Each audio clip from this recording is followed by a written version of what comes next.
কোরবানির ঈদকে সামনে রেখে সিরাজগঞ্জের গোচারণ ভূমিতে ব্যস্ত সময় পার করছেন খামারিরা। প্রাকৃতিক উপায়ে লালন পালন করা গরু, ছাগল, ভেড়াগুলো ইতিমধ্যেই নজর কাটছে সবার। ভালো দামে বিক্রির স্বপ্ন দেখছেন তারা। আর প্রাণী সম্পদ বিভাগ বলছে এবার ঈদে প্রায় ৩,৫০০ কোটি টাকার লাভ হবে খামারিদের। সিরাজগঞ্জ প্রতিনিধি স্বপন মির্জার তথ্য ও ভিডিওতে উপমা রায়ের রিপোর্ট।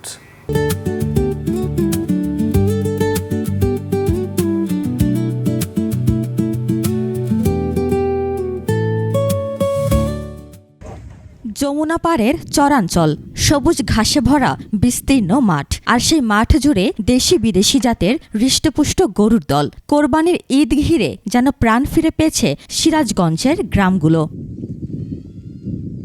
শাহজাদপুর উপজেলার ডলি খাতুন নদী ভাঙনে সব হারিয়ে এখন ভাড়া জমিতে বসবাস। সে সম্বল দিয়ে কিনেছেন 2টি গরু। 6 মাস ধরে যত্নে লালন পালন করছেন একটাই আশা, ঈদে ভালো দামে বিক্রি করে নিজের মাথা গোজার ঠাঁই কেনা। পারলে 2 পয়সা বাড়ালে পরে আমি যাতে একটু বাড়ি করে পারি, আমার ইচ্ছে এটুকু। ও মানুষের তো গরু যত্নই আমার বেশি, আমার রাতের ঘুম হারাম। ডলির মতো জামিরতা, বাঁশুড়িয়া, কাশীপুর সহ আশেপাশের প্রায় প্রতিটি বাড়িতেই চলছে গরু মোটাতাজাকরণ। প্রাকৃতিক খাবার আর সুষম পরিচর্যায় বড় করা এসব পশুই তাদের ভরসা। খোল দেই, গমের ভুসি, ফেসারির ভুসি, তারপরে হলো গুড়, ঘাস, খের, এইগুলো খাওয়াই। ঘরে খাদ্য আছে। মানুষের চেয়ে গরুর যত্ন করা লাগে বেশি। মানুষকে যা খাওয়ায় তার চেয়ে গরুকে খাদ্য খাওয়া বেশি খাওয়ান লাগে, ভালো খাওয়ান লাগে। স্বাধীনতার পর বাঘাবাড়িতে মিল্ক ভিটা গড়ে ওঠার পর থেকেই এই অঞ্চলে গবাদি পশু পালনে ব্যাপক বিস্তার ঘটে। কোরবানি উপলক্ষে প্রায় 6,17,000 গরু, ছাগল, ভেড়া ও মহিষ মোটাতাজা করা হচ্ছে। 2-3 বছর ধরে হয়তো ইন্ডিয়ান গরু আসে না। এবার যদি না আসে, সরকারের কাছে আমার এটাই দাবি, তাহলে আমরা কিছু হয়তো টাকা পয়সা বেশি পাবো।